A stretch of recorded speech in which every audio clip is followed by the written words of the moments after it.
Hello friends, GK open express YouTube channel में आपका स्वागत है। आज हम जुलाई मंथ की करेंट अफेयर को देखेंगे। अगर आप कोई भी एग्ज़ाम देने के लिए जाते हैं, अगर जुलाई महीना से अगर करेंट अफेयर पूछा जाता है तो उम्मीद करता हूं कि इससे बाहर आपका कोई भी करेंट अफेयर बाहर नहीं जाएगा।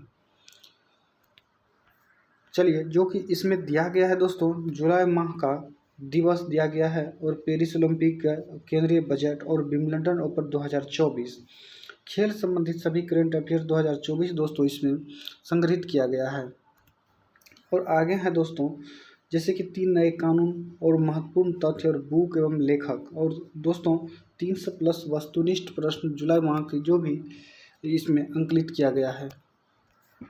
चलिए जुलाई माह की दिवस को देखते हैं दोस्तों आपको पता होगा कि 1 जुलाई को जीएसटी दिवस और चिकित्सक दिवस और डाक कर्मचारी दिवस मनाया जाता है। कब मनाया जाता है दोस्तों? वह 1 जुलाई को मनाया जाता है। दोस्तों इसमें महत्वपूर्ण दिवस जो है ना वह संग्रहित किया गया है। मैं उम्मीद करता हूँ दोस्तों जो एग्ज़ाम आने वाला है उसमें कुछ अच्छा साबित होगा। अगला है कि 3 जुलाई को दोस्तों अंतर्राष्ट्रीय प्लास्टिक बैग मुक्त दिवस मनाया जाता है। 3 जुलाई को क्या मनाया जाता है? 3 जुलाई को अंतर्राष्ट्रीय प्लास्टिक बैग मुक्त दिवस मनाया जाता है। 4 जुलाई को अगला है अमेरिका की स्वतंत्रता दिवस मनाया जाता है। 4 जुलाई को दोस्तों अमेरिका स्वतंत्रता दिवस मनाया जाता है। और 6 जुलाई को दोस्तों अंतर्राष्ट्रीय सहकारिता दिवस मनाया जाता है। 6 जुलाई को क्या मनाया जाता है? अंतर्राष्ट्रीय सहकारिता दिवस मनाया जाता है। 10 जुलाई को दोस्तों राष्ट्रीय मत्स्य किसान दिवस मनाया जाता है। राष्ट्रीय मत्स्य किसान दिवस कब मनाया जाता है दोस्तों? 10 जुलाई को मनाया जाता है। 11 जुलाई को दोस्तों बात की जाए तो विश्व जनसंख्या दिवस मनाया जाता है। क्या मनाया जाता है? विश्व जनसंख्या दिवस कब मनाया जाता है? यह दोस्तों 11 जुलाई को मनाया जाता है विश्व जनसंख्या दिवस। चलिए आगे की ओर चलते हैं। अगला है दोस्तों 15 जुलाई को विश्व युवा कौशल दिवस मनाया जाता है। 15 जुलाई को क्या मनाया जाता है? 15 जुलाई को विश्व युवा कौशल दिवस मनाया जाता है। और 17 जुलाई को दोस्तों अंतर्राष्ट्रीय आपराधिक न्याय दिवस मनाया जाता है। 17 जुलाई को दोस्तों अंतर्राष्ट्रीय आपराधिक न्याय दिवस मनाया जाता है। 18 जुलाई की बात करें तो 18 जुलाई को नेल्सन मंडेला अंतर्राष्ट्रीय दिवस मनाया जाता है। 20 जुलाई की बात करें दोस्तों तो अंतर्राष्ट्रीय चंद्र दिवस। और विश्व शतरंज दिवस की बात करें दोस्तों, बहुत वेरी इंपॉर्टेंट दिवस है जो कि 20 जुलाई को मनाया जाता है। अगला है कि 22 जुलाई को क्या मनाया जाता है? 22 जुलाई को राष्ट्रीय ध्वज अपनाने का दिन। 22 जुलाई दोस्तों 1947 को जब राष्ट्रीय ध्वज अपनाया गया था तो उसी दिन को 22 जुलाई को राष्ट्रीय ध्वज दिवस मनाने की घोषणा हुआ था। चलिए अगला है कि 23 जुलाई राष्ट्रीय प्रसारण दिवस। 23 जुलाई को राष्ट्रीय प्रसारण दिवस मनाया जाता है। और 27 जुलाई को दोस्तों सीआरपीएफ की स्थापना दिवस मनाया जाता है। 27 जुलाई सीआरपीएफ की स्थापना दिवस मनाया जाता है। 28 जुलाई की बात करें दोस्तों विश्व हेपेटाइटिस दिवस मनाया जाता है। 28 जुलाई को क्या मनाया जाता है? विश्व हेपेटाइटिस और विश्व प्रकृति संरक्षण दिवस मनाया जाता है। क्या मतलब विश्व संरक्षण दिवस कब मनाया जाता है दोस्तों? 28 जुलाई को मनाया जाता है। अगला है दोस्तों बहुत इम्पोर्टेंट दिवस है जो कि 29 जुलाई को अंतर्राष्ट्रीय बाघ दिवस मनाया जाता है। और 30 जुलाई को अंतर्राष्ट्रीय मैत्री दिवस मनाया जाता है।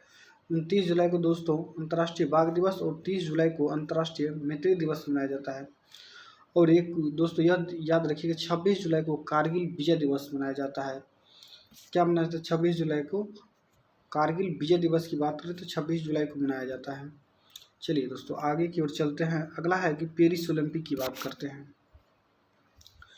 पेरिस ओलंपिक दोस्तों 2024 की बात करते हैं तो मेजबान शहर पेरिस फ्रांस में आयोजन किया गया है जो कि 26 जुलाई से लेकर के 11 अगस्त तक यह हुआ है। उद्घाटन की बात करें तो जॉर्डिन्स डू कैरेडो सीन नदी के तट पर हुआ है। अगला है दोस्तों खेल, इसमें 32 खेल और 4 अतिरिक्त खेल सहित है। और प्रतियोगिता की बात करें तो 19 दिन और 757 प्रतियोगिता हुई है। और इवेंट की बात करें तो 329 इवेंट हुए हैं।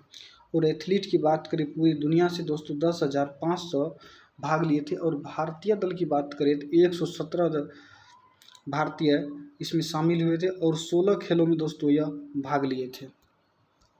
यह याद रखिएगा जो कि बहुत इंपॉर्टेंट क्वेश्चन है। अगला है दोस्तों ध्वजवाहक की बात करें तो ध्वजवाहक कौन थे? ध्वजवाहक पीवी सिंधु जो कि बैडमिंटन खिलाड़ी है। और शरद कमल की बात करें तो भारतीय टेबल टेनिस खिलाड़ी है। दोस्तों एक क्वेश्चन और याद रखिएगा, जैसे समापन में PR श्रीजेश और मनु भाकर जो है ना, यह पेरिस ओलंपिक के ध्वज समापन का ध्वजवाहक थे। अगला है पेरिस ओलंपिक 2024 में शुभंकर के नाम का तो ओलंपिक फ्रिज है, जो कि पारंपरिक छोटी फ्रिजियन टोपियों पर आधारित है। अगला है 4 अतिरिक्त खेल जो कि स्पोर्ट क्लाइंबिंग, स्केटबिंग और सर्फिंग और ब्रेकिंग। फ्रांस की राष्ट्रपति की बात करें तो अभी कौन है, तो एमुएल मैक्रोन, और फ्रांस की मुद्रा यूरो है दोस्तों। भारत में अब तक कुल पदक की बात करें तो 35 जीते, 10 स्वर्ण और 9 रजत और 16 कांस्य। अब तक की बात कुल की बात कर रहा है दोस्तों, याद रखिएगा। चलिए अगला है कि विंबलडन ओपन 2024। विंबलडन ओपन 2024 की बात करें दोस्तों, इसकी शुरुआत 1877 में हुआ था। विंबलडन ओपन की बात करें दोस्तों, इसकी शुरुआत 1877 में हुई थी। दोस्तों थोड़ा इसका कलर चेंज कर लेते हैं। इसका आयोजन है दोस्तों 24 जुलाई से जून से लेकर के 14 जुलाई तक हुआ था। इसके मैदान की बात करें तो यह ग्रास कोर्ट पर खेला जाता है। कहाँ खेला जाता है, तो यह ग्रास कोर्ट पर खेला जाता है दोस्तों। जब पुरस्कार की बात करें तो 50,000 जो कि यूरो दिया जाता है। पुरुष एकल की बात करें तो इसमें 2,70,000 दिया जाता है। महिला एकल में 2,70,000 दिया जाता है। और पुरुष एकल की बात करें दोस्तों, इसके स्कोर 6-2 और 6-2 और 7-6 से। विजेता की बात करें तो कार्लोस अल्कराज जो कि स्पेन के खिलाड़ी हैं, और उप विजेता नोवाक जोकोविच की बात करें तो यह सर्बिया के खिलाड़ी हैं। चलिए आगे चलते हैं दोस्तों। आगे हैं कि महिला एकल में दोस्तों, यह विजेता की बात करें तो बारबोरा क्रिजिकोवा जो कि चेक गणराज्य की है। और उप विजेता की बात करें जैस्मिन पोएलिनी जो कि इटली की है। विजेता की बात करें तो दोस्तों बारबोरा और क्रिजिकोवा जो कि कहाँ की रहने वाली है, यह चेक गणराज्य की है। उप विजेता की बात करें तो जैस्मिन पाओलिनी है जो कि इटली की रहने वाली है।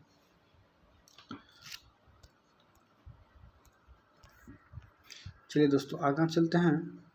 अगर मिश्रित युगल की बात करें दोस्तों, तो मिश्रित युगल की बात करें तो विजेता की बात करें तो हसी सू वेई और जॉन जेलेंस्की है। उप विजेता की बात करें तो सेंटियागो और गोजलाज एंड गौलियाना ओलमोस है। पुरुष एकल की बात करें तो मिश्रित में तो विजेता है तो पेर्टन और हेलिवोरा। और उप विजेता की बात करें दोस्तों तो यह है मैक्स पर्सेल और जॉर्डन थॉमसन। चलिए आगे है दोस्तों। अगर मिश्रित की बात करें तो महिला युगल में हो जाएगा विजेता टेलर टाउनसेंट और करीना शेनिकोवा। उपविजेता की बात करें तो गैब्रिएला डोब्रोविस्की और एरिन रूटलिफ है। चलिए दोस्तों आगे देखते विश्व जनसंख्या दिवस की बारे में थोड़ी चर्चा कर लेते हैं। अगला है कि इसकी स्थापना की बात करें दोस्तों, इसकी स्थापना 1989 में UNDP के द्वारा हुआ था। किसके द्वारा हुआ था, UNDP के द्वारा हुआ था 1989 में। दोस्तों इसका उद्देश्य है जनसंख्या संबंधित समस्याओं पर वैश्विक चेतना और जागृत करना। इसका उद्देश्य क्या है, संबंधित समस्याओं पर वैश्विक चेतना और जागृत करना। और प्रथम बार दोस्तों ये 11 जुलाई 1990 को मनाया गया और 90+ देशों में इसकी गणना की गई थी। और प्रेरणा इसकी क्या है, तो 5 बिलियन डे से आई थी, जो 11 जुलाई 1987 को मनाया गया था। अगला है दोस्तों 2024 की थीम क्या है, किसी को पीछे न छोड़े और सबकी गिनती करे, यानी कि leave no one behind, count everyone. इसी दोस्तों 2024 की जनसंख्या दिवस की थीम है। और परीक्षा उपयोगी तथ्य की बात करें तो संयुक्त राष्ट्र जनसंख्या कोष मुख्यालय न्यूयॉर्क जो कि अमेरिका में पड़ता है, और संयुक्त राष्ट्र जनसंख्या कोष की स्थापना 1969 में हुई थी। आगे है दोस्तों UNFPA रिपोर्ट टॉप 5 जो कि भारत है 142.86 करोड़ और चीन है 142.57 करोड़ और US है 339.572126।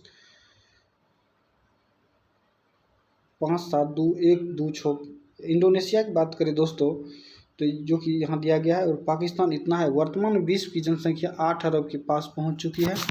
और भारत की जनगणना की बात करें, जनगणना सूची की विश्व संघ सूची के अंतर्गत आते हैं, और अनुसूची की और अनुच्छेद 7वीं में और 246 अनुच्छेद है। 2011 की जनगणना की बात करें, यह 15वीं थी। चलिए दोस्तों आगे देखते हैं। आगा है, भारत में पहली जनगणना 1872 में लॉर्ड मेयो के काल में हुआ था। भारत में पहली बार जनगणना की बात करें तो 1872 में हुआ था। और दोस्तों अगर नियमित जनगणना की बात करें तो नियमित जनगणना की बात करें दोस्तों, यानी कि दशकीय जनगणना, तो यह लॉर्ड रिपन के काल में शुरू हुआ था। लॉर्ड रिपन के काल में 1881 ईस्वी में इसकी शुरुआत की गई थी। चलिए दोस्तों 2011 की जनगणना आयुक्त की बात करें तो सी चंद्रमौली, जो कि सी चंद्रमौली साहब का यहाँ दोस्तों फोटो दिया गया है। विश्व जनसंख्या में भारत की बात करें तो 17.7% है। कितनी है? तो 17.7% है। भारत में अब तक 7 जनगणना हुई है, जो कि स्वतंत्र पश्चात 2011 के अनुसार दशकीय वृद्धि 17.64% है। कितना है दोस्तों? 17.64% है। कितना है? 17.64% है। चलिए दोस्तों 3 नए कानून की बात करते हैं। 3 नए कानून की बात करें, बदले कानून कौन से हैं? 1860 में दोस्तों आईपीसी की जगह अब भारतीय न्याय संहिता आई है। 1860 में आईपीसी की जगह अब भारतीय न्याय संहिता 2023 आया है। अगला 1872 में दोस्तों, अगला है कि 1872 में बने इंडियन एविडेंस कोड की जगह अब भारतीय साक्ष्य संहिता आई है। 1872 में बने इंडियन एविडेंस कोड की जगह अब भारतीय साक्ष्य संहिता 2023 आई है। और 1898 में CRPG की जगह अब भारतीय नागरिक सुरक्षा संहिता आई है। दोस्तों ये बहुत इंपॉर्टेंट कानून है, इसको याद रखिएगा। चलिए दोस्तों आगे चलते। नए बदलाव के आईपीसी कानून 511 धाराएं थी, जबकि नए BNS में अब 358 धाराएं होगी। 21 नए अपराधों को जोड़ा गया है। और GRPC में 484 धाराएं थी, जबकि अब BNSS में 531 धाराएं होगी। नए कानून में अगर CRPC की 177 धाराएं को बदला गया है तथा 9 धाराएं जोड़ी गई है। नोट की बात करें दोस्तों, नोट भारतीय साक्ष्य अधिनियम के तहत 170 धाराएं और होगी। अभी तक 166 धाराएं थी। BNS भारतीय नागरिक सुरक्षा संहिता और BNS के भारतीय न्याय अधिनियम। अगला है कि BSA भारतीय साक्ष्य अधिनियम होगा इसके तहत। चलिए आगे देखते हैं। अगला है दोस्तों, यह संसद में पेश 12 दिसंबर 2023 को किया गया था और संसद में पारित 21 दिसंबर 2023 को। राष्ट्रपति मंजूरी इसको 25 दिसंबर 2023 को दिया गया था। दोस्तों यह बहुत इंपॉर्टेंट है, इसको याद रखिएगा, जो कि वेरी वेरी इंपॉर्टेंट है।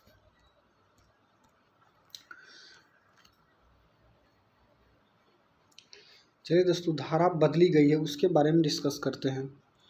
अगला है कि दोस्तों केस, यहाँ यहाँ पहले धारा और अब धारा, यानी कि दुष्कर्म के मामले में अगर 376 पहले धारा था, अब धारा कितना हो जाएगा? अब 63।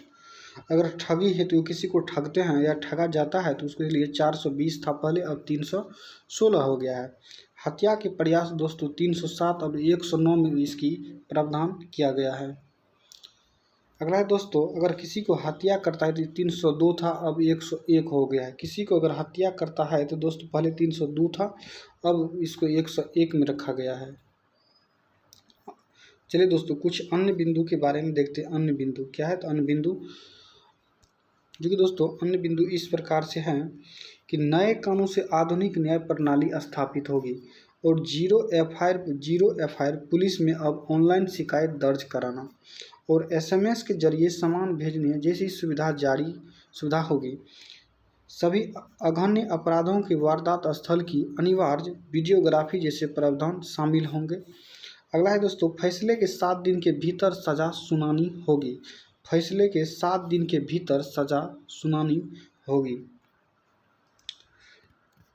अगला है दोस्तों, दहेज हत्या धारा 79 में और दहेज प्रताड़न धारा 84 में और मॉब लिंचिंग के मामले में 7 साल की कैद या उम्र कैद की फांसी की सजा का प्रावधान है। चलिए दोस्तों आगे चलते हैं, हम बजट के बारे में डिस्कस करते हैं।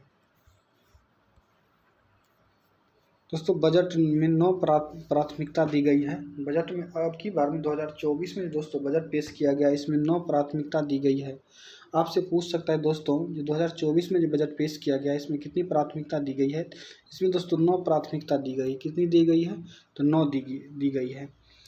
इसमें दोस्तों विकसित भारत के लक्ष्य को प्राप्त करने के लिए बजट में सभी के लिए पर्याप्त अवसर पैदा करना हेतु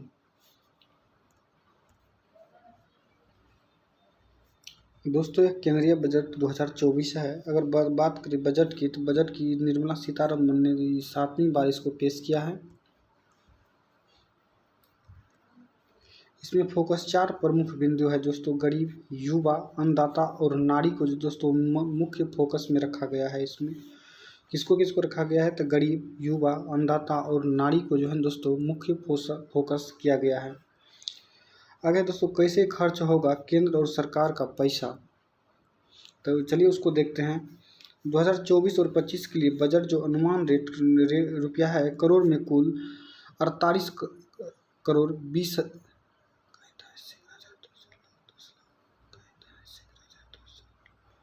दोस्तों, जो कि 4,82,512 करोड़ है। 4,82,512 करोड़ है।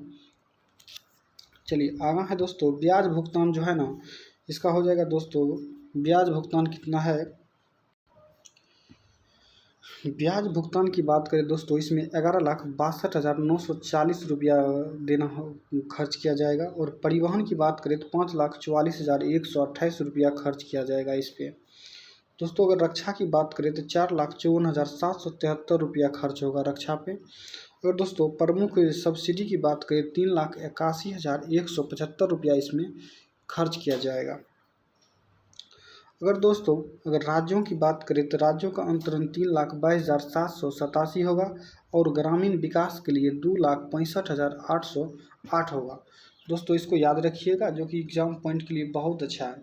अगर पेंशन की बात करें तो 2,43,296 रुपया दोस्तों यह पेंशन के लिए करोड़ में होगा। 2,43,296 करोड़ रुपया दोस्तों यह पेंशन के लिए होगा। अगर कर प्रशासन की बात करें दोस्तों तो 2,35,030 जो है ना 30 करोड़ दोस्तों कर प्रशासन पर खर्चा होगा। दोस्तों आगे में बता दिया रुपया में दोस्तों करोड़ होगा वहाँ। कृषि और समृद्ध कार्यलाभ की बात करें तो दोस्तों इसका सही हो जाएगा, इसका हो जाएगा 1,51,885 करोड़ दोस्तों इस पर खर्चा होगा। गृह की बात करें तो 1,50,983 करोड़ दोस्तों इस पे खर्च होगा। किस पे खर्च होगा, तो गृह पे खर्च होगा 1,50,983 करोड़ दोस्तों। अगर शिक्षा की बात करें दोस्तों 1,25,638 करोड़ रुपया खर्च होगा दोस्तों शिक्षा पे। IT और दूरसंचार की बात करें दोस्तों 1,16,342 करोड़ रुपया दोस्तों खर्च होगा इस पे। स्वास्थ्य की बात करें तो 89,287 होगा दोस्तों, 89,287 करोड़ खर्च होगा किस पे, तो स्वास्थ्य पे। चलिए वित्त की बात करें दोस्तों, वित्त पे होगा 86,339 करोड़ खर्च होगा। और योजना और सांख्यिकी की बात करें तो 6,291 होगा। योजना एवं सांख्यिकी की बात करें 6,291 रुपया खर्च होगा दोस्तों। पूर्वोत्तर का विकास की बात करें तो 5,900 करोड़ रुपया खर्च होगा पूर्वोत्तर का विकास के लिए। दोस्तों कितना खर्च होगा, 5,900 करोड़ रुपया खर्च होगा। चलिए दोस्तों आगे देखते हैं बाघ दिवस के बारे में।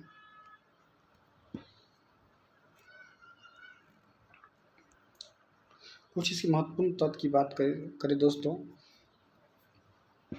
इसकी शुरुआत 2010 के रूस में सेंट पीटर्सबर्ग में हुआ था। दो दिवस की बात करें तो 29 जुलाई को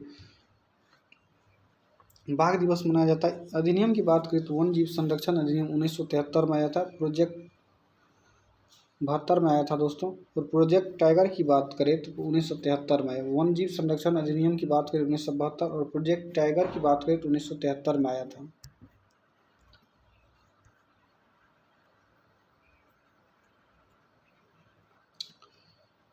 जो कि अप्रैल 2023 में 50 वर्ष पूर्ण हो गया दोस्तों। 53वां टाइगर रिजर्व की बात करें रानीपुर टाइगर रिजर्व जो कि यूपी में है।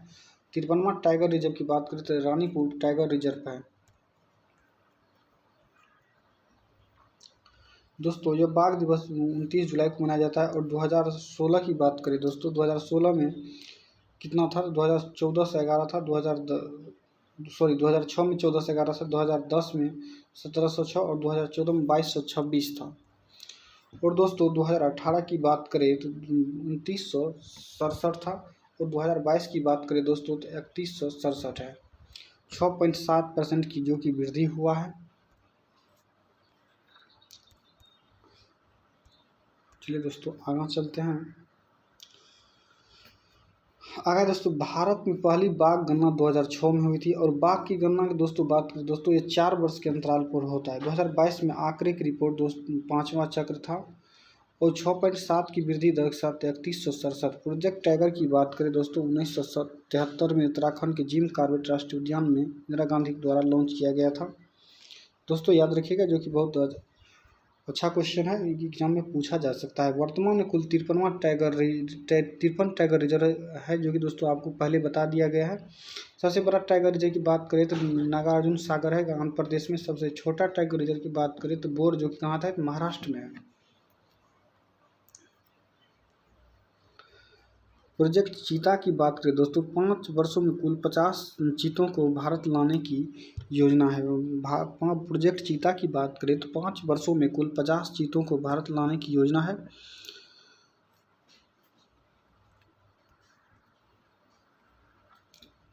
अगला है दोस्तों, टाइगर रिजर्व की बात करें, कुछ महत्वपूर्ण टाइगर मध्य प्रदेश की बात करें तो मध्य प्रदेश में कान्हा, पेंच, बांधवगढ़, पन्ना, सतपुरा, संजय दुबरी और दुर्गावती 54वां जो कि मध्य प्रदेश में है। और कर्नाटक की बात करें तो कर्नाटक में दोस्तों बांदीपुर, भद्रा, नागरहोल, दांदेली, अंसी, बिलगिरी और रंगनाथ मंदिर कर्नाटक में है। मेलघाट की बात करें तो मेलघाट, पेंच, तंडोब, अंधेरी, साहेदरी और नागजिरी बोर यह महाराष्ट्र की दोस्तों टाइगर रिजर्व है। तमिलनाडु की बात करें दोस्तों, कालकड और मथुरई और अन्नामलाई, मथुमलाई और सत्यमंगलम ये तमिलनाडु की टाइगर रिजर्व है। राजस्थान की बात करें तो रणथंभौर और सरिस्का और मुकुंदरा हिल्स और रामगढ़ बिस्तारी की बात करें, जो कि रामगढ़ बिस्तारी दोस्तों 52वां टाइगर रिजर्व है। चलिए दोस्तों आगा देखते हैं। आगा है कि असम के मानस, नामेरी, काजीरंगा और आंध्र प्रदेश की नागार्जुन सागर और श्रीशैलम दोस्तों यह महत्वपूर्ण टाइगर रिजर्व था।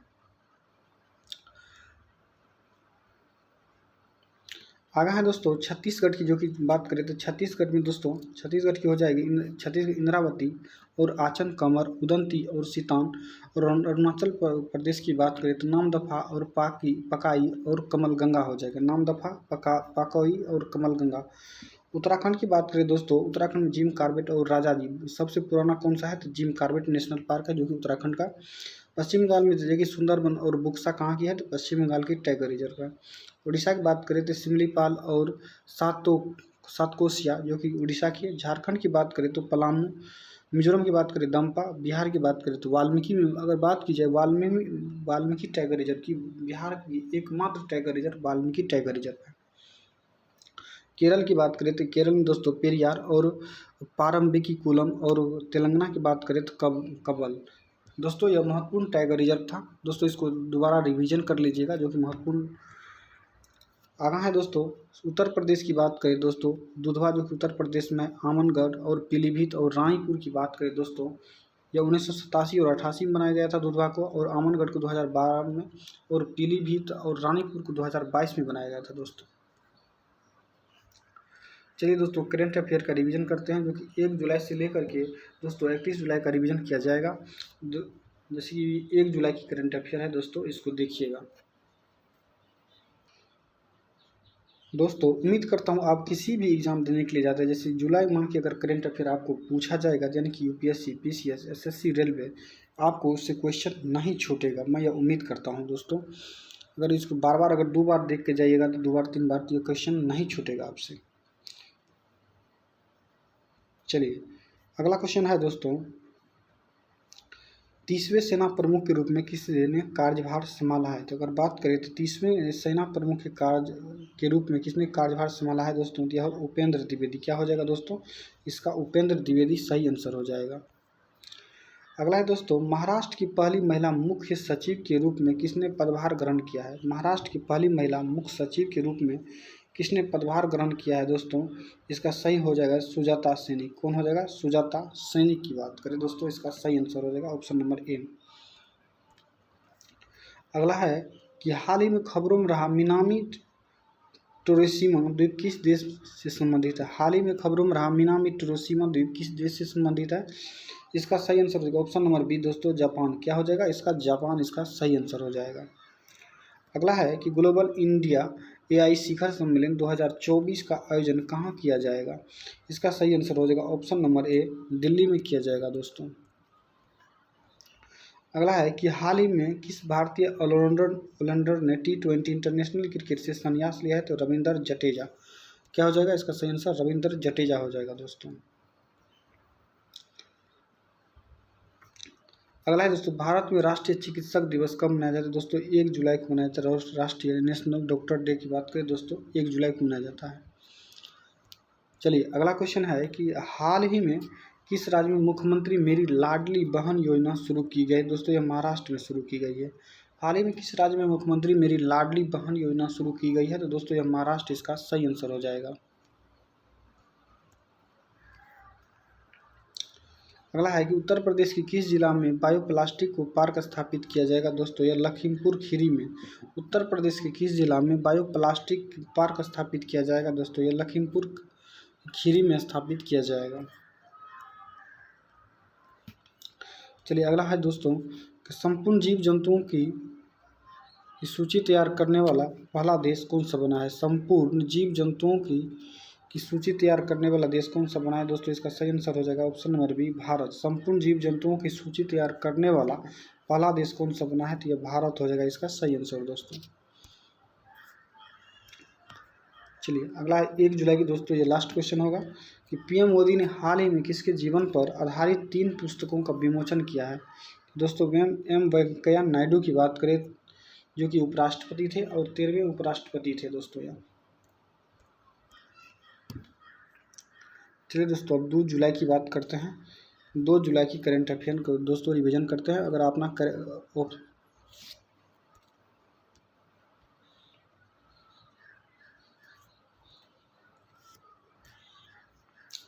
2 जुलाई दोस्तों करेंट अफेयर के चलिए देखते हैं।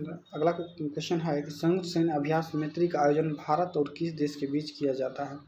संयुक्त सैन्य अभ्यास मैत्री का आयोजन भारत और किस देश के बीच किया जाता है? दोस्तों थाईलैंड के साथ किया जाता है। संयुक्त सैन्य अभ्यास मैत्री का आयोजन भारत और किस देश के बीच किया जाता है? दोस्तों इसका सही आंसर हो जाएगा थाईलैंड।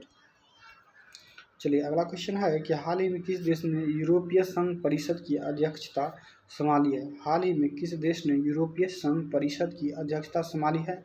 दोस्तों इसका सही आंसर हो जाएगा ऑप्शन नंबर ए, हंगरी हो जाएगा इसका सही आंसर। चलिए अगला क्वेश्चन को देखते हैं। अगला क्वेश्चन अंडर 23 एशियाई कुश्ती चैंपियनशिप 2024 में भारत ने कुल कितने पदक जीते हैं? दोस्तों अगर बात की जाए तो इसमें 8 जीते हैं। अगला क्वेश्चन आईसीसी पुरुष T20 विश्व कप 2026 का आयोजन कहाँ किया जाएगा? आईसीसी पुरुष T20 विश्व कप 2026 का आयोजन दोस्तों भारत और श्रीलंका में किया जाएगा। अगला है कि रॉयल चैलेंजर्स बंगलौर ने किसे बल्लेबाजी कोच और मेंटर नियुक्त किया है? तो दोस्तों यह दिनेश कार्तिक को किया है। रॉयल चैलेंजर्स बंगलौर ने किसे बल्लेबाजी कोच और मेंटर नियुक्त किया है? तो दोस्तों दिनेश कार्तिक को किया है। अगला क्वेश्चन विश्व खेल पत्रकार दिवस प्रतिवर्ष कब मनाया जाता है? विश्व खेल पत्रकार दिवस की बात करें दोस्तों यह 2 जुलाई को मनाया जाता है। विश्व खेल पत्रकार दिवस कब मनाया जाता है दोस्तों? यह 2 जुलाई को मनाया जाता है। अगला है कि किस राज्य के टेल वन्य जीव अभ्यारण्य के सींग वाले मेढक की एक नई प्रजाति की पहचान की गई है? इसका सही आंसर अरुणाचल प्रदेश हो जाएगा। क्या हो जाएगा इसका सही आंसर? अरुणाचल प्रदेश हो जाएगा।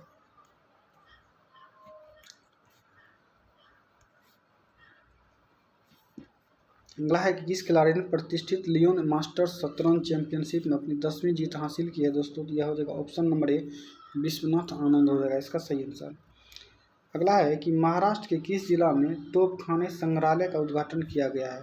महाराष्ट्र के किस जिला में तोपखाने संग्रहालय का उद्घाटन किया है? तो दोस्तों इसका सही आंसर होगा option number B, option number B हो जाएगा इसका दोस्तों नासिक हो जाएगा इसका सही आंसर। चलिए अगला है दोस्तों दक्षिण एशियाई का सबसे बड़ा फ्लाइंग ट्रेनिंग ऑर्गेनाइजेशन की स्थापना किस राज्य में की जाएगी? दोस्तों इसका सही answer option number C, Maharashtra में की जाएगी। दोस्तों यहाँ तक ही रहने देते हैं और अगला वीडियो दोस्तों आप लोगों के लिए अपलोड कर दिया जाएगा। दोस्तों यहाँ से जैसे कि 3 जुलाई से लेकर के 30 जुलाई तक के दोस्तों अगला वीडियो में आएगा। अगर आप दोस्तों इस चैनल पर हैं तो चैनल को सब्सक्राइब जरूर कीजिएगा और दोस्तों के साथ शेयर जरूर कीजिए। दोस्तों अपना फीडबैक कमेंट बॉक्स में ज़रूर दीजिएगा। धन्यवाद।